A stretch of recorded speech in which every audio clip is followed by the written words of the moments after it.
Assalamualaikum warahmatullahi wabarakatuh. Alhamdulillah. Alhamdulillahi rabbil alamin. Daimil ifdal, azimil nawal. Al-mun'im bila mithal. Wal-mubdi'u bila zawal. Walladhi juduhu daiman. Walam yazal hattal. Wassalatu wassalamu ala sayyidina Muhammadin. Maula Bilal. البدر المتلال صلى الله عليه وعلى آله وصحبه خير صحب وآل. Alhamdulillah. Alhamdulillah, thumma alhamdulillah. Senantiasa puja dan puji syukur kita haturkan kehadirat Allah Subhanahu wa taala atas limpahan taufik, inayah dan riayahnya. Hingga Allah taala izinkan kembali kita bersama dalam kajian malam Kamis setelah sebulan kira-kira. Nah, sempat dipending sebulan, tapi alhamdulillah nawainal istiqamah, insyaallah kita niatkan untuk bisa beristiqamah kembali dalam majlis yang mulia ini. Di sini bersama kita ikhwan membaca Mawalid Asy-Syarabut Tahur karangan Sayyidil Habib dan juga membaca Al-Asma'ul Husna, Al-Mashrab Al-Ahna fi Asma'ul Husna li Sayyidil Habib Umar. Alhamdulillah ala hadhihi an-ni'mah. Wa qabla kulli syai' nashkur jami'al ikhwan. Berterima kasih banyak kepada ikhwan, terutama al-hadir bi ruhih Sayyidi al-Walid Sayyidi al-Habib Mundhir bin Fuad al-Musawa rahimahullah ta'ala wa a'ala Allah darajati fil jannah wa agarra 'ainahu bina insyaallah fid dunya wal akhirah wa jama'ana ma'ahu fil firdaus al-a'la ma'an nabi Muhammad sallallahu alaihi wa alihi wa sahbihi wasallam. Wa nashkur fadilatul Habib Sayyidi al-Habib al-'am al-Habib Ramzi bin Fuad al-Musawa hafizahullah wa ra'ahu ballaghahu aqsamunah, dan segenap keluarga Sayyidil Habib Mundhir, dan Masya Allah para kru majlis Rasulullah sallallahu alaihi wasallam, para munsyidin dan sepuh-sepuh majlis Rasulullah, para sesepuh majlis, para asatidz, para dewan guru. Jazakumullah khair ikhwan. Alhamdulillah ala hadhihi ni'mah. Terima kasih banyak telah mengumpulkan kita bersama, dan akhirnya kita bisa bersama kembali bersalawat, bersama kembali bermunajat, dan bersama kembali berusaha untuk memahami firman Allah Subhanahu wa taala dalam kajian tafsir ini. Alhamdulillah ikhwan, sekarang kita berada di bulan Safar. Nah, dulu kalau di zaman jahiliyah, ma'ruf, mereka itu beriktikad bahwasanya bulan Safar itu bulan yang sial kalau bahasa kita. Nah, bulan sial, bulan Safar itu. Kanu yatasya'amun, gitu, mereka menganggap bulan sial. Makanya dulu tuh kalau orang Arab nggak mau kalau buat acara di bulan Safar atau memulai apapun di bulan Safar, nggak mau, takutnya sial. Nikahan, buka rumah, buka toko, gitu, akikahan, nggak mau di bulan Safar. Akhirnya Nabi SAW melawan i'tikad ini. Dalam hadisnya, la adwa wala tiyarata wala safar. Enggak ada namanya adwa atau tiyarah atau safar, enggak ada. Dan sampai-sampai Nabi SAW kalau kita mengingat nikah dengan Sayyidah Khadijah di bulan Safar. Dan bahkan Nabi SAW untuk lebih menekankan bahwasanya tidak ada kesialan dalam Safar itu, menikahkan putri tercintanya Sayyidatina Fatimah dengan Sayyidina Ali di bulan Safar. Memang kalau seandainya suatu i'tikad, suatu adat istiadat sudah melekat, itu susah dihilangin. Bahkan di pepatah mereka berkata, tarkul adah adawah. Betul, tarkul adah adawah. Ketika ente bertentangan dengan adawah itu, dengan adah kebiasaan, dengan adat istiadat, ente tentang, oh siap-siap bakal ada permusuhan. Wah, kata tarkul adah itu adawah ikhwan. Makanya Imam Haddad berkata dalam hikamnya, al-adah idza rasakhat nasakhat. Nah, suatu adat itu bila mana sudah menetap di suatu kaum, itu saking kuatnya suatu adat itu bisa menghapus apapun. Bahkan pun ketika bertentangan dengan syariat, masih berat mereka untuk menerima syariat ini. Padahal ini syarak. Wah, kata tetap al-ada idza rasakhat nasakhat. Wah, kata ikhwan. Bahkan dalam pandangan hukum pun adat kita mempunyai i'tibar, perhitungan yang luar biasa. Bahkan makanya di antara 5 gawaid yang besar dalam gawaidul fikih, di antaranya apa? Al-adah muhakkamah. Perihal adat itu diperhitungkan.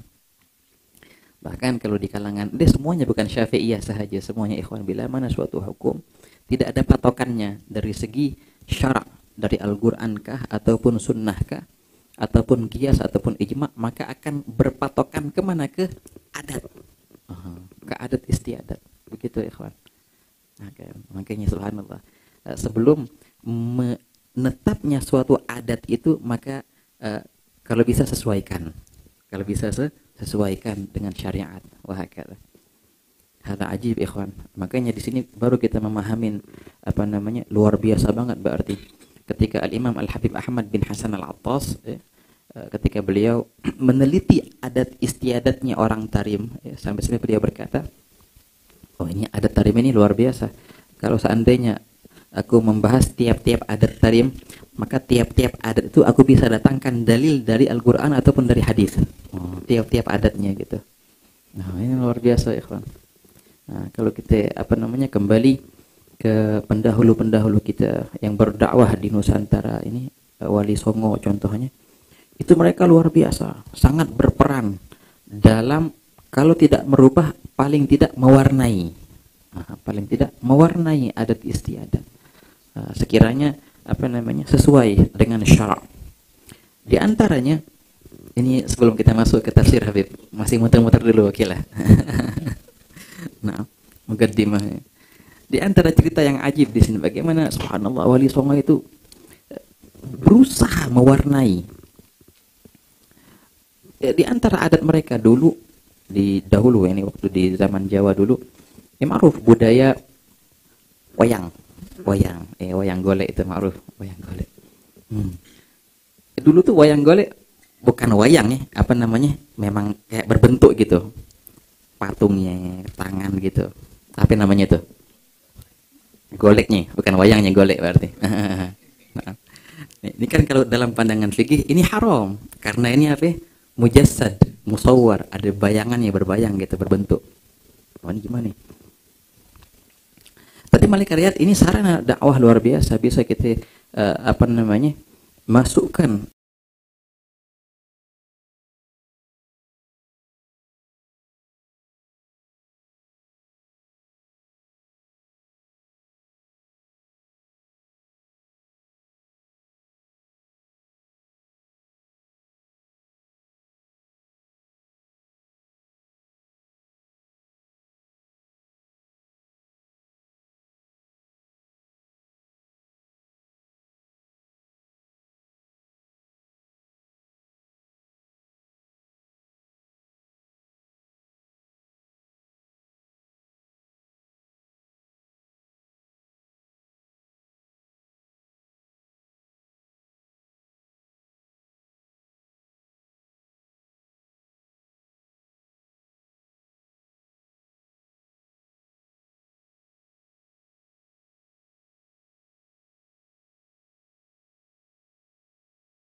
wayang golek gitu, begitu.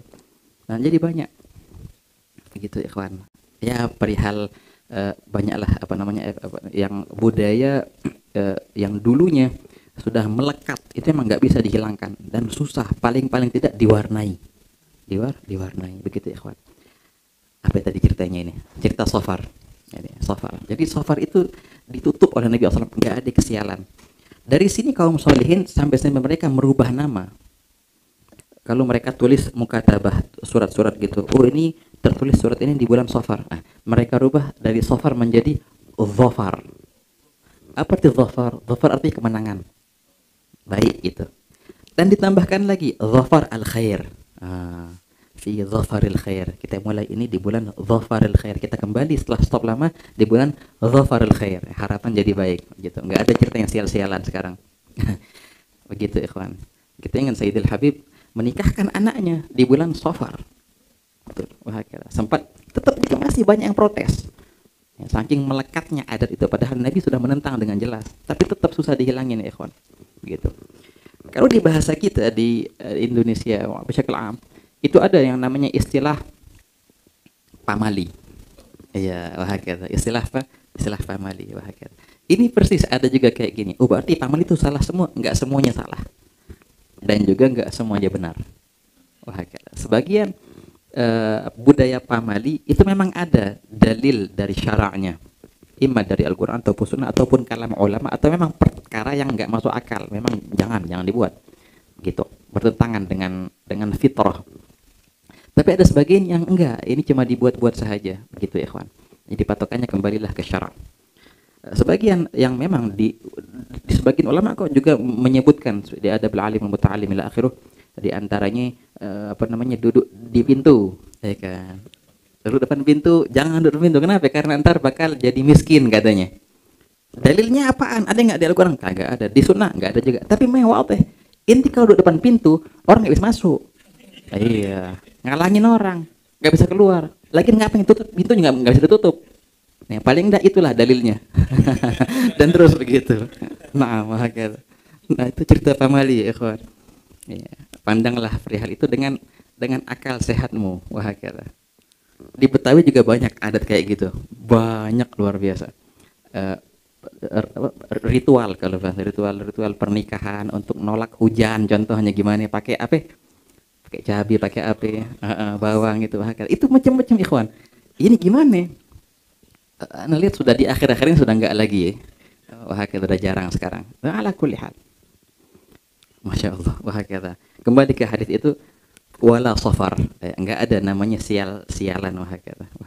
Al manfaah wal madarrah kullu min Allah. Ya, semuanya dari Allah Taala. Kalau Allah Taala mengkehendakkan kebaikan, tetap baik walaupun itu orang bilang sial.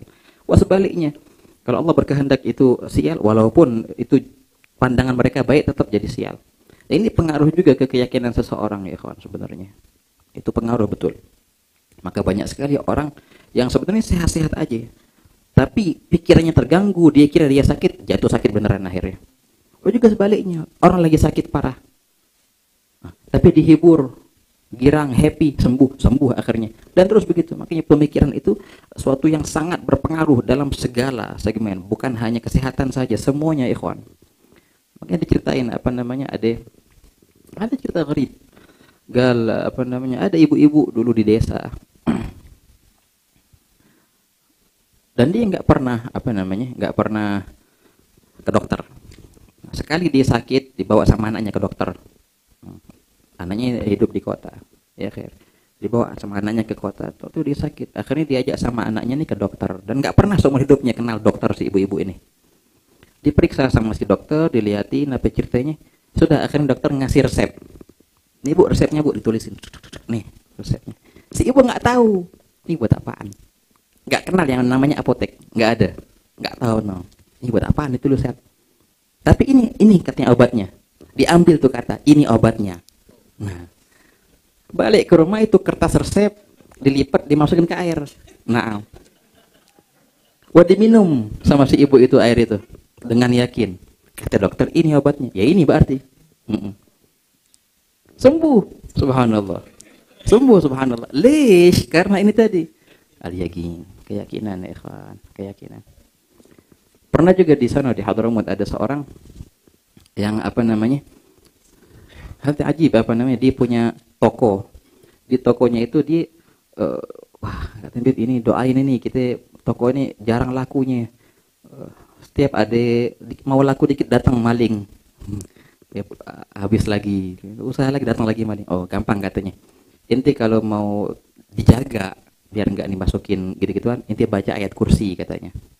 Oh gitu, marhaba ya khair. Ini orang awam nggak tahu itu ayat kursi apaan. Ayat kursi ya khair. Nah, akhirnya jadi wiritan. Wiritannya apaan? Kursi. Nah, ayat kursi. Ya ayat kursi. Itu wiritan saya tiap hari. Oh subhanallah. Dalam cerita mereka itu akhirnya bener pas maling mau datang macam-macam tuh maling lihat apa gitu. Ngusir dari apa dari toko itu. Terjaga dengan berkat ayat kursi ini. Wah akhirnya maju dia. Nah, datang seorang. Kata, Masya Allah resepnya apaan nih? Masya Allah nanti bisa maju. Wah dapat doa tuh dari fulan. Apa disuruh baca ayat kursi. Oh boleh, gimana cara bacanya? Begini caranya, kursi.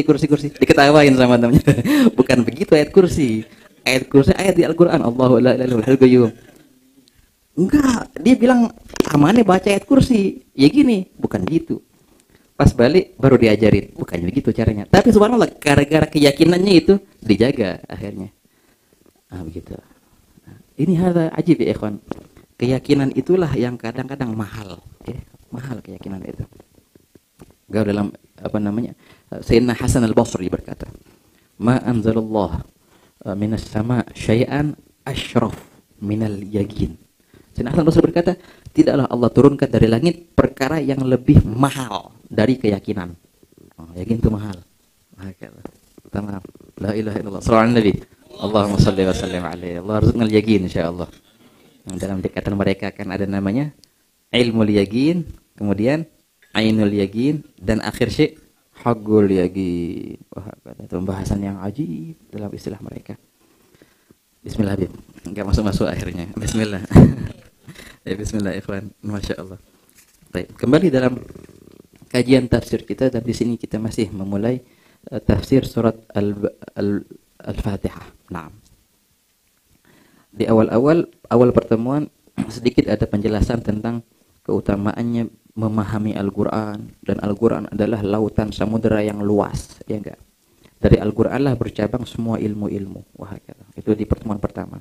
Kemudian pertemuan yang selanjutnya sedikit kita bahas tentang beberapa makna dan khususiyah di Al-Fatihah bisyakal am, secara global, dan juga di ayat pertamanya Bismillahirrahmanirrahim. Sempat kita bahas ya di pertemuan lalu rahasia yang terdapat di huruf ba itu, ya enggak?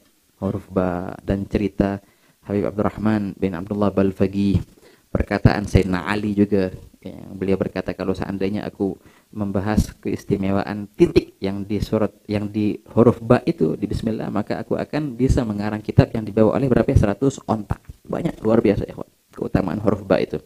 Dan subhanallah, Bismillahirrahmanirrahim ini mempunyai khususiyah yang azim, yang luar biasa. Tapi sama juga itu akan kembali ke keyakinan. Wah, dan ini sama juga wirid-wirid yang sering kita dapat dari masyaikh, azkar, tergantung inti keyakinan inti gimana.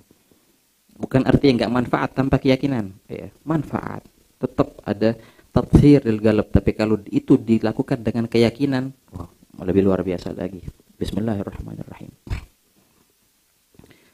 Wah, makanya ikhwan dalam apa namanya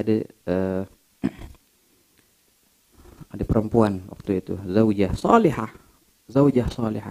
Dia tiap-tiap mau ngapain baca bismillah, ya kan? Wah, mau buka pintu bismillah, buka ini bismillah, terus sampai-sampai suaminya gedek, bismillah mulu. Ma'ruf ceritanya itu kan, sama suaminya dikerjain akhirnya pakai ular ila akhir, sampai gitu. Sama Allah Ta'ala dijaga berkat keyakinan si perempuan ini dengan Bismillahirrahmanirrahim. Orang jalan di atas air dengan bismillah juga ada, yang penting yakin. Dalam cerita ajib ikhwan, bismillah inilah sebab taubatnya seorang arif billah, ajib, yang bernama Al-Imam Bishr Al-Hafi. Bishr bin Harith Al-Hafi, seorang sufi yang ma'ruf di abad kedua atau ketiga Hijriah, Bishr bin Harith Al-Hafi. Dijulukin Al-Hafi. Apa arti Al-Hafi? Artinya yang tidak bersendal, nyeker. Itu beliau dulunya orang kaya, wah kata, dan ghaflah. Ya, sering beliau buat di rumahnya itu pesta-pesta, wah kata. Ya, orang yang berfoya-foya lah. Suatu hari beliau dalam keadaan mabuk, dibilang di jalan sebelum taubatnya ini, dalam keadaan mabuk lagi jalan. Tahu-tahu dia lihat kertas kecil yang tertulis Bismillahirrahmanirrahim. Apa yang terjadi? Dia lihat Bismillahirrahmanirrahim di bawah, terhina gitu. Akhirnya ini mabuk nih ceritanya. Dia ambil itu kertas, tamam, dibawa pulang dalam keadaan mabuk nih ceritanya. Memang subhanallah namanya riayah. Ya sudah riayah dari Allah Taala, pilihan memang sudah dijaga sama Allah Ta'ala. Emang begitu, walaupun kronologi ceritanya begitu, tapi emang sudah riayah dari Allah Ta'ala. Dalam keadaan mabuk pula, akhirnya dia ngewangiin kertas itu dan ditaruh di tempat yang tinggi gitu. Dia nggak rela ini kalimat ada di bawah, nggak rela, tetap nggak bisa, harus di atas, harus wangi. Tamam. Akhirnya dia tidur. Tamam. Udah kelar, dia tidur dalam keadaan mabuk itu. Di mimpinya, di tidurnya dia mimpi seakan-akan ada suara, tamam, yang dia dengar itu menyuruhkan begini suara itu, tayyabta ismana, engkau telah mewangikan namaku, niscaya aku akan wangikan namamu. Di mimpinya itu dia bangun, ini apaan, artinya nggak paham. Subhanallah, langsung dapat hidayat enggak? Akhirnya gimana? Kayak biasa beliau tetap berfoya-foya dulunya. Di suatu pesta yang beliau buat di rumahnya, ya begitulah, segala macam. Ada orang soleh ini yang lewat di depan rumahnya itu. Dia lihat, wallah di rumah ini banyak suara ghaflahnya di dalamnya. Ada kali ini orang gimana ceritanya sih, masih mereka nggak nerka bahwasanya mereka bakal mati. Artinya seorang soleh itu mendatangi rumah itu dan dia ngetok rumah, tok tok tok, ketok ya. Bishr al-Hafi yang punya rumah itu nyuruh pembantunya, coba tengok siapa yang ngetok itu. Maju si pembantu ini mau bukain pintu. Tafadhol, ada apaan katanya? Siapa yang punya rumah ini? Fulan bin Fulan tuh. Enggak, kenapa? Enggak, ini mau tanya aja sih, yang punya rumah ini nih, dia itu budak apa orang merdeka? Yang punya di rumah orang yang merdeka, hur atau abd atau budak hamba sahaya? Nih namanya nih orang yang soleh ini. Akhirnya si pembantu itu marah. Penghinaan ini apaan? Apaan ini? Ini rumah punya orang yang merdeka, dari keturunan yang merdeka. Hur ibn Hur. Roh. Apa-apaan ini katanya? Tutup gitu. Baliklah si perempuan, akhirnya orang soleh itu jalan nih. Si budak si hamba saya itu akhirnya datang ke Bishr al-Hafi. Katanya, ada apaan? Siapa yang ngetok? Enggak tahu, ada orang gembel tuh katanya. Aneh, campang-camping. Ngomong enggak jelas. Emang apaan dibilang? Enggak usah. Enggak, apaan dibilang?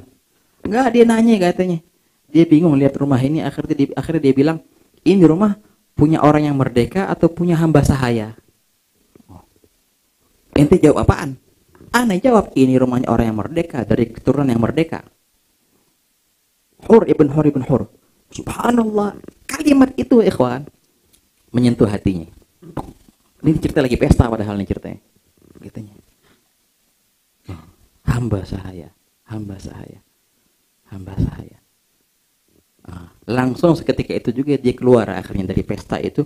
Mana orang itu katanya? Jalan. Keluar. Buka pintu, nguber nih orang. Mana orangnya? Nah, ketika dia keluar, nguber orang itu dalam keadaan nyeker. Makanya dijulukan Bishr al-Hafi. Akhirnya dalam hidupnya nanti beliau senantiasa nyeker. Ditanya, kenapa ente nggak pakai sendal? Enggak, karena ketika aku taubat pada Allah Ta'ala, itu aku dalam keadaan nyeker. Senantiasa aku mengenang masa itu ketika aku taubat. Hasalah suluh baini wa bainallah, aku berdamai dengan Allah dalam keadaan aku nyeker. Maka senantiasa aku dalam keadaan itu. Maka dijulukan Al-Hafi. Lah akhirnya di ngobrol itu orang dapat akhirnya. Kalau inti yang tadi datang, nah. Inti tanya apaan tadi? Ya nanya sama itu, apa namanya? Ini rumah hamba atau budak hamba saya ataupun orang merdeka? Kenapa inti nanya gitu? Iya, nanti bingung ngaji. Mereka pesta di dalam, memang mereka bukannya hamba Allah. Mereka nggak tahu mereka bakal mati akan dipertanggungjawabkan sama Allah Taala. Langsung di situ akhirnya taubat Bishr al-Hafi dan nangis dan dibilang, sungguh wahai fulan, rumah yang tadi itu adalah rumahnya hamba sahaya, anak daripada hamba sahaya, dan anak daripada hamba sahaya. Itu rumah Abd ibn Abd ibn Abd. Dan aku taubat, ulurkan tanganmu, aku taubat di tanganmu ila akhiruh. Jadi muridnya akhirnya itu Bishr al-Hafi. Dan akhir cerita, jadilah Bishr al-Hafi seorang arif billah. Hada ajib, ikhwan. Nah, yang tadinya orang yang kaya berfoya-foya jadi arif billah. Yang luar biasa lagi, tahu siapa? Fudail bin Iyad. Allahu Akbar. Dan banyak seperti itu. Abu Bakar bin al-Hawari. Yang tadinya apa? Tukang begal, perampok, wahakala. Qati' tariq, bisa jadi arif billah. Enggak ada yang bisa nutup karunia Allah Taala. Enggak. Kalau Allah Taala sudah nunjuk siapa, hatta sebejat-bejatnya orang itu diangkat sama Allah Taala. Wahakala. Makanya perihal itu perihal sabigah, ya, sudah ketentuan dari Allah Taala. Makanya pas kita mandang orang, siapapun orang itu, walaupun dia dalam keadaan maksiat, jangan hakimi dulu, jangan hakimi dulu. Siapa tahu yang kayak itu terjadi lagi, diangkat sama Allah Taala dan terus seperti itu. Hada ajib, ikhwan. Kalau Allah sudah milih. Dan sebejat-bejatnya kita dalam waktu kita jatuh ke maksiat dan ila akhiruh, jangan engkau putuskan tali sama Allah Taala, walaupun satu helai tali. Mudah-mudahan dengan tali itu Allah Ta'ala menarikmu, katanya. Maksudnya apa? Ketika seorang jatuh ke maksiat dan dia ngaku ini maksiat, tetap, kalau bisa tetap ada satu amal baik. Jadi gimana? Hada ajib. Kan al-awwal yaquluna al-Imam Junaid bin Muhammad al-Baghdadi, yang seorang ma'ruf Sayyid al-Ta'ifah, Imam Junaid bin Muhammad al-Baghdadi. Ketika beliau jalan bersama rombongannya, akhirnya dirampok itu semua. Dirampok semua dan dirampas.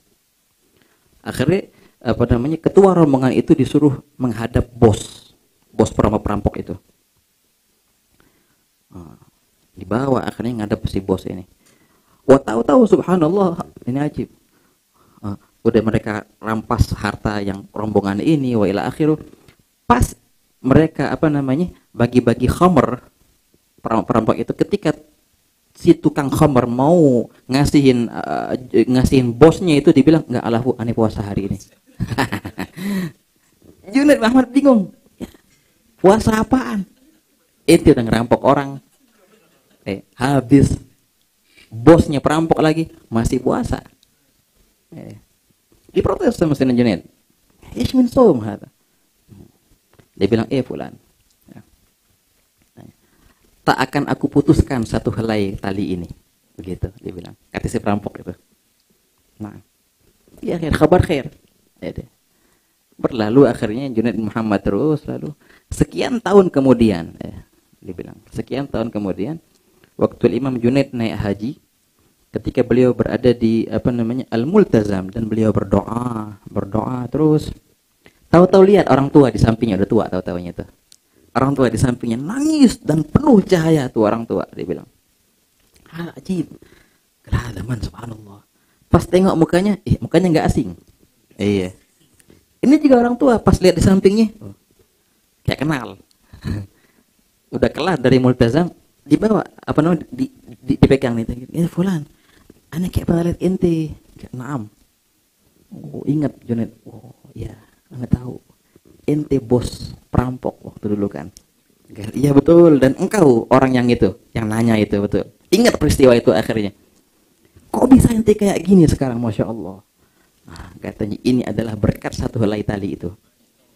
Ketika aku sisahkan satu helai tali itu, Allah Ta'ala menarikku dengan tali itu akhirnya ke sisinya. Ditali oleh Allah Ta'ala. Nah, makanya ikhwan, la ilaha illallah, fadlullah wasi'. Enggak ada yang bisa nutup karunia Allah Subhanahu wa taala. Nah, itu ala kulli hal kembali ke awal tadi. Bismillahirrahmanirrahim. Ya, wah kata. Hada ajib ikhwan. Bismillahirrahmanirrahim. Jumlah bismillahirrahmanirrahim kalimat ataupun jumlah ini terdiri dari 5 kata kan ya. Al-ba, kemudian isim, kemudian Allah, kemudian Ar-Rahman dan Ar-Rahim. Baik. Dengan nama Allah. Dengan nama Allah. Hada ajib. Setiap perkara yang kita lakukan dengan nama Allah, ya sudah aman insyaallah. Dengan nama Allah. Nah, makanya kalau mau tidur doanya apa? Bismikallahumma ahya wa amut. Dengan namamu ya Allah, aku tidur. Aku akan mati dan hidup dengan namamu. Bismika rabbi wada'tu jambi. Aku akan meletakkan ini dengan namamu ya Allah. Semua gitu ya kawan. Bismillahirrahmanirrahim. Ada makna yang ajib di sini. Kita kalau nulis kan kalimat kedua isim ya, isim dengan menyebut nama. Isim itu artinya nama. Ismun. Kalimat isim itu terdiri dari 3 huruf kan, alif atau hamzah, sin dan mim. Ketika ini disambungkan dengan ba, bi, hilang tuh alif, ya enggak? Nanti kalau nulis bismillah gimana?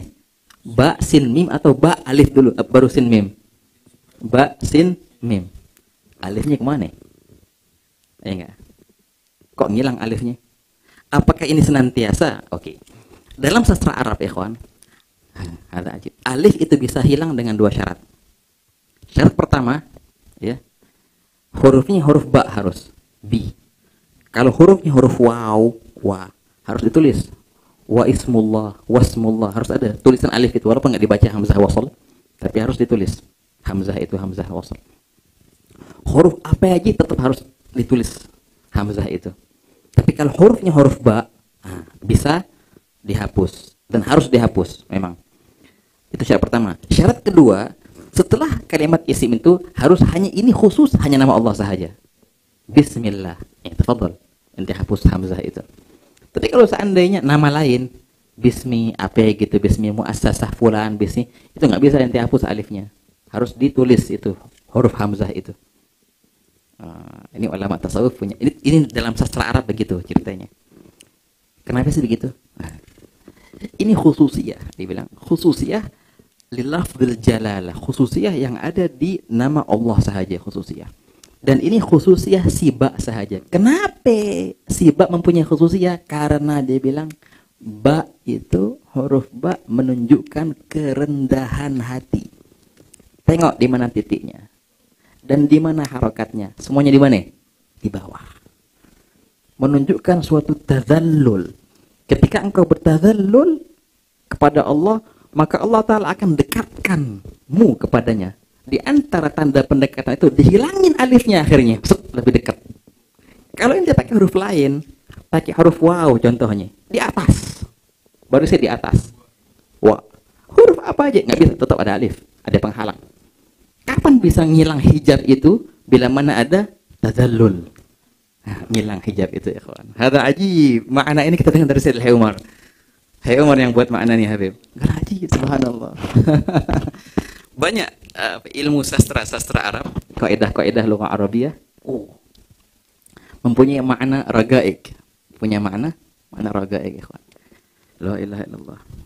Kata Sayyidul Habib, oleh karena itu dihilangkanlah alif ini karena Allah Ta'ala berfirman dalam hadits qudsinya, ana indal munkasirati qulubuhum min ajli. Aku senantiasa berada di sisi mereka. Siapa mereka? Orang yang munkasirah, yang hancur hati mereka. Munkasirah, kasroh. Kasroh kan? Wah, kata makanya itu ngilang si alifnya akhirnya. Bismillah. Maka Sayyidul Habib juga senantiasa berwasiat sama kita. Jangan lupa untuk doa senantiasa diberikan rasa tadzallul itu. Memang tadzallul itu ikhwan, rasa tadzallul kepada Allah Ta'ala adalah sifat yang mahal sebenarnya. Mahal. Enggak semua orang bisa tadzallul sama Allah Ta'ala. Enggak semua orang menyadari kerendahannya di sisi Allah Ta'ala. Enggak semua orang Allah Ta'ala izinkan untuk merasakan kelezatan itu. Ya enggak? khusus.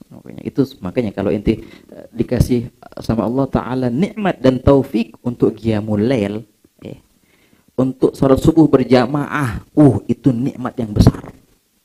Syukurin nikmat itu.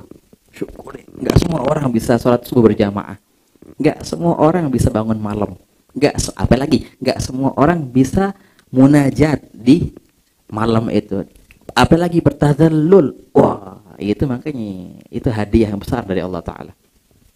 Kaum arifin yang Haddad berkata dalam qasidahnya, "Dzillah ini suatu yang ana abdun sara fakhri dhimna fakri wattirari." Aku adalah seorang hamba yang kebanggaanku adalah dengan aku menundukkan diri, iftigar di sisinya. Ini kebanggaanku sebagai seorang hamba. Nah, begitu ya, ikhwan. La ilaha illallah qad kafani rabbi min su'ali wa ikhtiyari. Bismillah. Oke, kemudian bismi dengan menyebut nama Allah. Kalimat ketiga adalah Allah. Menyebut nama Allah. Hadza ajib. Nama Allah. Nama Allah. Allah Ta'ala mempunyai banyak nama dan banyak sifat, ya enggak? Itu cuma 99? Lah enggak. Bukan hanya 99 saja ikhwan. 99 itu yang tertera di Al-Qur'an. Wah, kata. Yang Nabi SAW, kenapa sih ditulis 99? Karena ada hadisnya. Inna lillahi tis'atan wa tis'ina isman man ahsaha dakhalal jannah. Yang bisa menghafal 99 itu akhirnya bisa masuk surga. Akhirnya banyak yang nazamin kayak tadi apa namanya al-masyrabul ahna. Wahakat. Wajib. Tapi bukan hanya itu nama Allah atau sifatnya. Dengan dalil Nabi SAW pernah bersabda ketika Nabi SAW bermunajat, wa as'aluka bikulli ismin, aku meminta mohon kepadamu demi keberkatan gitu, nama-namamu yang engkau ajarkan ke makhlukmu dan nama-namamu yang tidak ada yang mengetahuinya kecuali engkau. Nah, berarti ada nama-nama Allah Ta'ala dan sifat-sifat Allah Ta'ala yang emang gak diketahui kecuali Allah Ta'ala saja. Berapa berarti nama Allah dan sifatnya? Ghair mahsur. Gak bisa dihitung. Gak bisa hitung. Wah, hakikatnya ikhwan.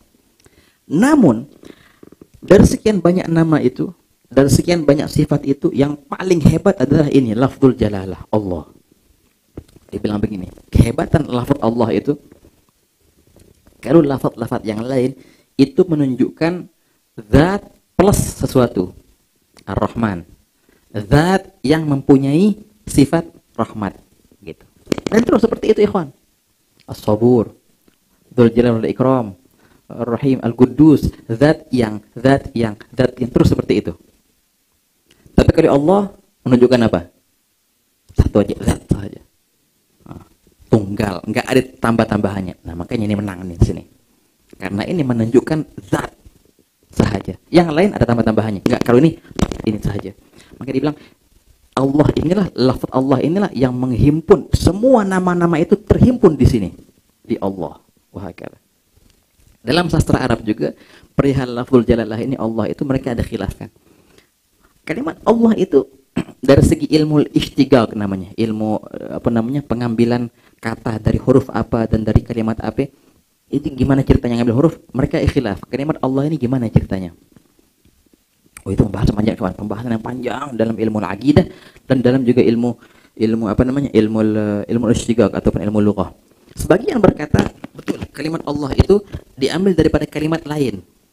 Kalimat apa? Banyak di sini. Di antaranya yang berpendapat kalimat Allah diambil daripada kalimat ilah. Ilah artinya Tuhan. Ilahun. Kemudian ditambahkan alif lam menjadi al-ilah. Tamam, menjadi al-ilah. Al habis itu i, ada i-nya ya, al-ilah. Kemudian karena sering banyak digunakan dalam kaidah mereka juga ma'ruf ini, kalau kalimat sering banyak digunakan biasanya langsung dihilangin hamzahnya karena hamzah huruf paling berat, dia bilang. Dihilangkanlah hamzah itu dari al-ilah menjadi al habis itu lah, i ngilang. Jadi al habis itu lah. Kemudian apa yang terjadi? Fukhima lita'zim. Ditafkhimkan. Oh, gitu. Kenapa ta'zima? Daripada Allah pindah menjadi Allah. Lebih diagungkan. Ini pendapat. Pendapat ini ma'ruf di kalangan sastrawan. Ma'ruf Allah ma'khud min al-ilah. Dalam pembahasan lebih dalam lagi, al itu al apa? Panjang pembahasannya ikhwan. Apakah itu al-ahdiyah? Kemudian kalimat ilah itu apakah itu dalam ilmu mantiknya termasuk kulli atau tidak, panjang bahasanya. Bahkan dikarang kitab-kitab, membahas alif lam di Allah itu alif lam apa, banyak ya kawan. Di antaranya gurunya kita Syekh Said, gurunya guru kita Syekh Said Fudah mengarang apa namanya tahqiq dari kalimat al itu al apa. Ala kulli hal, sebagian ulama tasawuf mereka berpendapat bukan, Allah itu bukan diambil daripada ilah, tapi diambil daripada ma'khud minat ta'awuh itu gitu. Maksudnya apa? Pembahasannya tinggi di kalangan ulama tasawuf ini, karena hakikat daripada kita menyembah Allah itu adalah rasa cinta. Ketika orang benar-benar mencintai, maka dia akan senantiasa gitu. Kesakitan atas cintanya gitu. Atas rindunya, dan terus timbullah itu akhirnya Allah. Gara-gara nya banyak. Wah, kata hada inda al-tasawuf. Sayyidil Habib Umar, beliau condong pendapat yang paling indah di sini adalah kalimat Allah tidak diambil daripada kata apapun. Memang begitu asalnya. Tanpa mandang lagi aslinya ilahkah, tambah al, atau aslinya ahkah, ataupun ada kalimat lain aslinya. Banyak ikhwan. Enggak. Memang Allah begitu. Lafaz Allah itu bukan diambil daripada kata apapun. Memang Allah begitu. Begitu kata Habib. Wa ma ajmal hadzal qaul, kata Sayyidul Habib. Allah. Zikrul jalalah, Allah mempunyai khususiyah yang luar biasa, ikhwan. Allah. Ya gue Sayyidina Al-Idrusul Akbar, ini namanya zikrul ruh. Ya. La ilaha illallah adalah zikrul qalb, ya enggak? Zikir untuk hati, makanan hati. Sanubari adalah la ilaha illallah. Dalam hati itu mempunyai hati, namanya ruh. Makanannya adalah ini, lafzul jalalah, Allah. Kemudian si ruh itu mempunyai hati lagi. Hatinya daripada hati, namanya sir. Tamam. Zikirnya apa? Hu. Makanya sering kita diwasiatkan untuk membaca la ilaha illallah, kemudian Allah, kemudian hu, huwa. Zikir yang ma'ruf di kalangan ulama tasawuf, kata zikrul ghaib, memang dhamir ghaib. Zikrul qalb, thumma zikrul ruh, wa zikrus sir. Yang lebih luar biasa lagi, sir itu mempunyai lubuk yang luar biasa, namanya sirrus sir. Antum mungkin sering baca di qasidahnya Sayyidil Habib Umar, wa nashrabu ka'sa sirris sir bima la anhu had yukhbir ataya malaha husban bijahi al-Mustafa al-Adnan. Hakada dalam qasidahnya, bijahi al-Mustafa al-Adnan. Ala babil karam wal jud, itu awal qasidahnya. Waqafna nas'alil ma'bud yu'amilna bima hadd ihsan bi barakat sayyidil akwan. Kalau antum bi barakat sayyidil akwan. Di antara baitnya berkata Sayyidil Habib, wa nashrab ka'sa sirris sir. Kita berharap untuk bisa meminum ka's, gelas yang itu bukan cuma hati, dalamnya lagi ruh, dan enggak dalamnya lagi sir, enggak dalamnya lagi sirrus sir. Wa nashrabu ka'sa sirris sir bima la anhu had yukhbir, dengan perkara yang memang enggak ada yang tahu, enggak ada yang bisa mengkabarkan apa sih hakikatnya itu. Luar biasa. Atau ya ini karunia dari Allah, atau ya malah husban, yang enggak bisa dihitung, yang enggak bisa dibayangkan, enggak bisa. Berkat Sayyidil, semua itu berkat Rasulullah SAW. Wahakala. Jamil. Wahakala. Kemana tadi? Oke. Lafzul jalalah Allah. Wahakala. Di antara khususiyah lafzul jalalah ini juga, ya ikhwan, hadza ajib, mujarrab. Dan yang pikir langsung ambil dari Sayyidil Habib, dan memang luar biasa juga Sayyidil Habib nulis di Ma'alim ad-Du'a juz kedua itu. Ketika seorang ditimpa oleh lintasan hati yang buruk. Ini penting pembahasannya. Kalau dalam bahasa namanya khawatir. Khawatir atau lintasan. Bagi kita orang-orang awam, ya, masih sering itu terlintas di hati kita perihal yang buruk. Maka khawatir itu. Kalau dalam bahasa mereka khawatir syaitani. Khawatir bisikan syaitan. Tapi kalau di kalangan mereka kaum ma'arifin, enggak ada yang namanya khawatir syaitani. Ada dua cuma, khawatir malaki, bisikan malaikat. sama khatir rabbani, ilham min Allah Ta'ala. Ketika seorang mukmin dilanda, diserang oleh lintasan hati yang buruk, khatir syaitani, itu gimana cara nolaknya? Ini macam-macam ikhwan. Entah itu pikiran-pikiran yang aneh-aneh kah, pemikiran dalam perihal tauhid dan yang membingungkan, ataupun lintasan untuk bermaksiat. Karena semua amal kita, ikhwan, semua amal kita itu adalah pelampiasan daripada lintasan hati. Semua itu mulanya dari lintasan hati. Dari lintasan hati timbullah azam, tekad. Dari tekad baru dilampiaskan dengan perbuatan. Kalau seandainya lintasan hatinya terjaga, bakal terjaga semua ini. Makanya kaum arifin nggak ada cerita mereka mau bermaksiat karena emang terjaga dari lintasan hati yang buruk. Nah, di sini baru kita paham perkataan Sayyidina Habib Abdullah bin Tahir. Aku tak pernah melakukan perkara yang makruh ataupun berkeinginan untuk melakukan perkara yang makruh. Kenapa? Karena emang nggak ada khawatirnya. Terjaga di khawatirnya di sini. Dijaga di sini, terjaga semua akhirnya. Ketika seorang mukmin dilanda oleh khawatir yang buruk itu, cara yang paling ampuh untuk lepas dari itu semua, dihilangin itu semua dengan lafzul jalalah 2 kali dan panjang. Allah, Allah, ngilang itu semuanya. Wahada mujarrab. Seburuk-buruk lintasan hatimu akan ngilang dengan lafzul jalalah. Wahakata. Qul a'udzu birabbin nas, malikin nas, ilahin nas, min syarril waswasil khannas. Apa yang menciut was-was itu? Was-was juga di antara lintasan hati yang buruk. Was-was akan menciut. Itu artinya khannas. Berkata ulama, menciut apa? Menciut dengan lafzul jalalah. Dengan Allah bakal menciut semuanya. Gitu ya, ikhwan. Bismillah. La ilaha illallah. Oke, bismillah ini kalimat ketiga. Kalimat keempat Ar-Rahman, dan kelima adalah Ar-Rahim. Ya, ini ajib ya, subhanallah. Allah Ta'ala kalau seandainya itu bismillah saja cukup.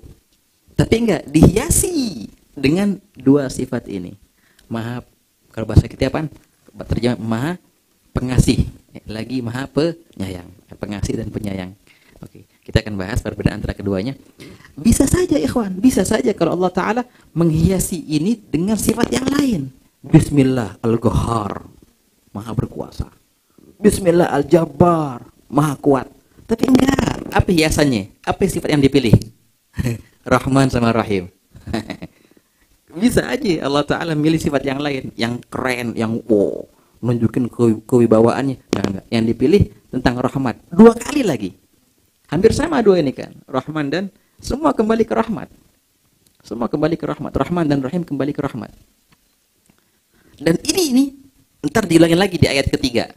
Alhamdulillahirrahmanirrahim. Habis itu Ar-Rahmanir Rahim lagi. Kok bisa gitu? Nah, di sini memang baru kita paham. Kok berarti memang al-asl patokan utama itu rahmat. Itu rahmah. Din Islam itu dinur rahmah. Wa Nabi Muhammad SAW adalah rahmah. Wa hakadha. Wa ma arsalnaka illa rahmah. Target utama dalam pengutusan Rasulullah adalah demi rahmat. Wa hakadha. Nah, perihal rahmat itu perihal yang luar biasa, ikhwan. Allah berfirman, kataba ala nafsihir rahmah. Allah mewajibkan atas dirinya untuk rahmah, senantiasa rahmah. Wah, kata ikhwan. Semua itu akan kembali ke rahmah. Bahkan dalam penegakan, contohnya penegakan hukum syariat dengan entah itu berupa hudud, entah itu berupa sanksi, itu semua ada rahmatnya di situ, ikhwan. Semua ada rahmatnya. Al-Imam Izz bin Abdul Salam dalam kitabnya ma'ruf Qawaidul Ahkam fi Masalihil Anam, beliau merujukkan semua hukum-hukum syariat yang zahir itu ke perihal 2 Darul Mafasid wa Jalbil Masalih. Kemudian beliau rujukkan ke 1 al-ihsan, yang semua itu akhirnya beliau bilang ini semua adalah rahmat dari Allah Ta'ala. Semua hukum, sekeras-kerasnya hukum, tetap ada sisi rahmatnya di situ. Makanya al-aslu itu rahmah. Al-aslu rahmah, ikhwan. Kekerasan hanya digunakan sekadarnya.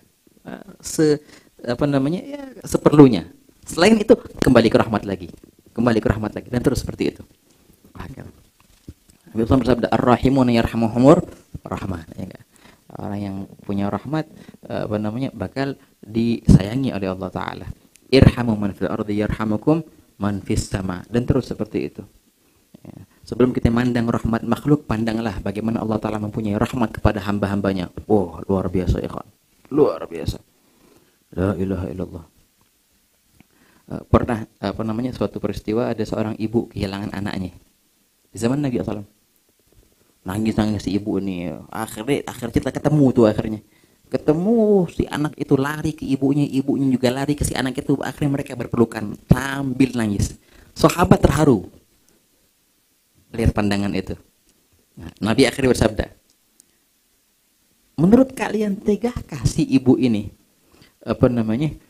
membunuh si anaknya? Wow, nggak mungkin Rasulullah. Jadi lihat gimana ceritanya, luar biasa banget, mengharukan. Masa bisa tega? Ketahuilah bahwasanya Allah Ta'ala lebih menyayangi hambanya daripada kesayangan si ibu ini kepada anaknya. Luar biasa ya kawan. Kita bisa memahami betapa Allah Ta'ala menyayangi kita. Wah, bakal lupa dengan namanya penderitaan ataupun bala atau lain sebagainya. Terus berdoa, dan gak akan bosan kita berdoa. Dalam hikmahnya berkata, beberapa tabi'in berkata, kalau seandainya engkau melihat bagaimana Allah Ta'ala konsentrasi ketika mendengarkan doamu, maka engkau tidak akan meninggalkan doa itu. Terserah deh, mau dikabulin atau enggak, yang penting nikmat nih. Lihat bagaimana Allah Ta'ala berkonsentrasi ketika mendengarkan doa kita. Dan terus seperti itu. Wah, banyak ikhwan, banyak. Nah, jadilah engkau seseorang yang menaburkan cinta, biarkan hamba-hamba itu biar cinta sama Allah Ta'ala. Dan biarkanlah Allah itu cinta kepada hamba. Jadilah engkau perantara antara dua ini, antara Allah dan hambanya. Kasih tahu bahwasanya Allah itu rahmah. Begitu terus ikhwan. Ar-Rahman Ar-Rahim. Bedanya apa sih Rahman sama Rahim ini? Pembahasan akhir ini insyaallah. Perbedaan antara Rahman dan Rahim. Banyak perbedaan ikhwan, tapi perbedaan yang ma'ruf dibilangkan Ar-Rahman itu dibilang Al-Mun'im bi jalailin ni'am. Tapi kalau Ar-Rahim Al-Mun'im bi daga'igin ni'am. Oke. Di antara perbedaan juga kalau Rahman itu keduanya sifat, Rahman dan Rahim. Tapi kalau Rahman ini sifat enggak boleh digunakan kecuali lillahi ta'ala. Kalau Rahim bisa. Oh fulan itu Masya Allah penyayang, dia Rahim banget sama kita. Tapi fulan Rahman banget sama kita. Oh nggak bisa, nggak boleh itu. Nah, kalau Rahim itu oke lah, masih Rahim banget, masih Rahman nggak? Oke. Kenapa kok Rahman ini lebih utama? Dalam ilmu sastra Arab juga, ini kok ada yang luar biasa ini. Makanya, subhanallah, memperhitungkan huruf itu juga ini asal daripada ilmu istighaq, ikhwan. Coba hitung Ar-Rahman berapa huruf? Rahman berapa huruf? Ro, ha, mim, alif, panjangkan. Rahman, ro, ha, mim, alif, habis itu nun. 5. Kalau Rahim berapa huruf? Rahim, ro, ha, ya, mim, 4. Jadi 5 lawan 4. Dalam kaidah mereka berkata, ziyadatul mabna tadullu ala ziyadatil ma'na. Tiap-tiap kata yang hurufnya lebih, walaupun kalau dibandingin sama aja sih artinya, tapi selama itu huruf lebih, pasti dia mempunyai makna yang lebih tinggi. Karena Rahman ini 5 huruf, pasti dia lebih unggul daripada Rahim. Walaupun maknanya sama keduanya, rahmah juga. Tapi gara-gara 5, pasti dia lebih unggul. Kenapa lebih unggul? Dibahas sama ulama nanti. Dan terus begitu ya. Nah itu luasnya bahasa Arab. Perhitungan walau dengan huruf.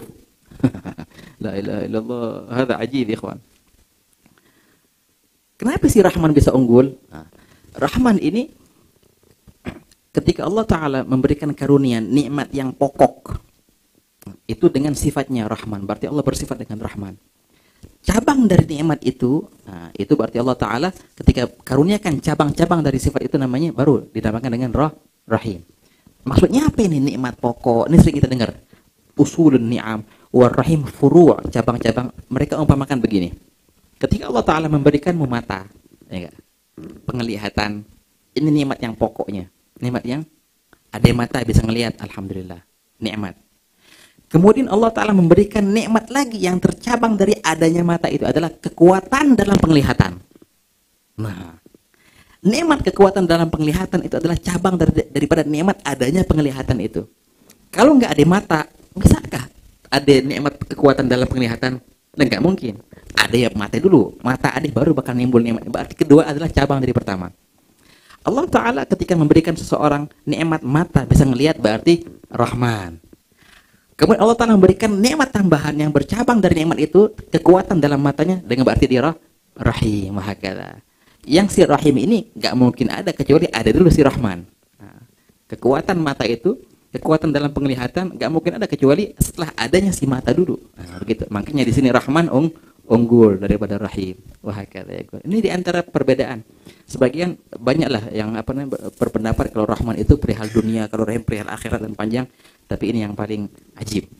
Rahman adalah rahmat Allah Ta'ala dalam memberikan nikmat-nikmat yang pokok, sedangkan Rahim, rahmat Allah dalam memberikan nikmat-nikmat yang tercabang dari nikmat yang pokok itu. Wah, kata Ar-Rahman Ar-Rahim. Dan insya Allah ikhwan kita akan lanjut ke ayat kedua. Alhamdulillahirabbil alamin, insya Allah dalam pertemuan yang akan datang insya Allah. Alhamdulillahirabbil alamin. Itu pembahasan yang ajib di mas'alatul hamd, dan memang insya Allah ini iklan. Jadi iklan untuk pembahasan alhamdulillah ini ajib pembahasannya. Memang umatnya Rasulullah julukannya apa? Ummatul Hamd. Ya, umatnya Nabi terjuluk dengan umat yang sering mereka memuji Allah. Ummatul Hamd. Benderanya Rasulullah nanti di padang mahsyar namanya bendera apa? Liwa al-Hamd. Berarti emang ada apaan di sini Hamd ini? Nah, itu insyaallah kita akan bahas di pertemuan akan datang insyaallah. Nasallallahu taala wa lana wa lakum kamalat taufiq wal inayah was sabat, dan semoga Allah taala membukakan pintu untuk senantiasa bisa kita merenungi firman-Nya, dan Allah taala membukakan pintu taufiknya dan senantiasa menyisakan tali hubungan kepadanya sehingga kita Allah taala ditarik oleh Allah taala lil ghurub untuk berdekat dengan Allah taala senantiasa. Amin ya rabbal alamin. Dan semoga Allah taala memberikan kita karunia ikhwan untuk senantiasa bertadallul, berinkisar ma'uh di qiyamul lail dan di salat subuh berjamaah insyaallah. Amin ya rabbal alamin. Allahumma ya man waffaqa lil khairi khairan wa alaih وفقنا اللهم للخير وأعنا عليه. بارك اللهم في هذه الجلسة وهذا الاجتماع وقر بنا عين النبي صلى الله عليه وسلم وقر بنا عين مشايخنا وجميع سلاسل إسناد إلى النبي صلى الله عليه وسلم وقر بنا عين سيد الحبيب منذر بن المساوى واجمعنا معه في الفردوس الأعلى وحقق فينا مراده في عافية وارزقنا كمال المشاهدة للنبي صلى الله عليه وسلم حتى لا يغيب أن طرفات عين وارزقنا